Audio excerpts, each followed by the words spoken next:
Hello and welcome to Seconds. I'm your host Sam Hall, and we will be interviewing today Dr. Bill Heth, one of the interesting and unique people in our community. Dr. Heth, how are you? Doing good, Sam. Thanks for having me on the show. Thank you for coming. Can you tell me and our viewers a little bit about yourself? Yes, I've been in the Taylor community for 26 years. I'm married, have 4 children, 3 sons and a daughter who graduated from Taylor, and teach in the Biblical Studies department. I teach Greek and New Testament and theology. That's great. And what are you doing this semester? Well, I'm actually on sabbatical and actually shouldn't be here today. You're supposed to say no to things like this. Yeah. But it was a privilege to be able to come. Well, thank you for joining us. Can you tell me a little bit about sabbaticals? Like, I don't know that much about them, or even what teachers do on them. Yes, well, professors have the opportunity every 7 years to apply for a sabbatical.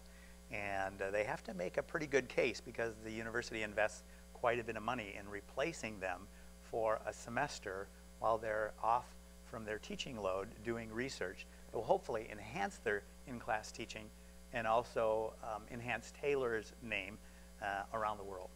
Okay, okay. And what does that, how is that accomplished really? Like, and what does that do? Yes. Well, my particular sabbatical and what I'm doing mine on has to do with the Gospels as ministry manuals. This is something that has been done throughout history.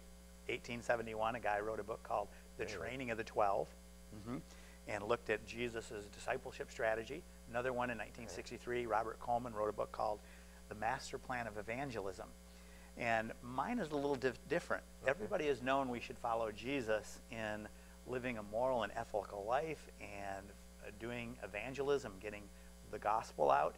And but not many people have argued that we need to also follow Jesus in praying for people's healing and asking God to perform miracles and in delivering people, the oppressed, from demonic oppression.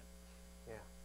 And that's the goal that I am following with this book, Jesus the Miracle Worker, a 470-page study that argues that the gospel writers fully expected their readers, and that includes you and me, to follow Jesus in the miraculous. Doing the things that Jesus commissioned his disciples to do. Wow, that's totally different. That's not what many people are taught or even know about.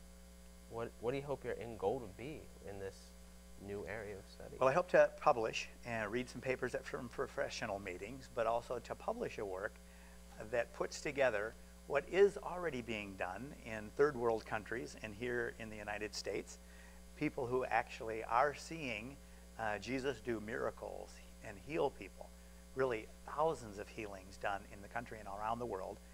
And also put together the exegetical basis for the fact that these kinds of things should happen for every day in our church. Wow.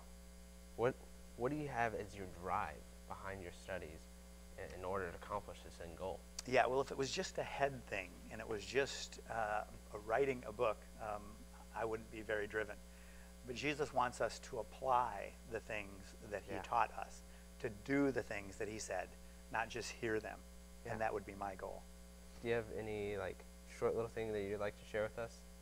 Just that I'm excited to work on it, and this is something that I will impact the church at large. Yeah, and that is key in our church, and it's really amazing that you're doing this for your sabbatical, totally new. Thank you for joining us. We're almost out of time, and thank you for joining us. Join us next week, same time, same place. Have a great night.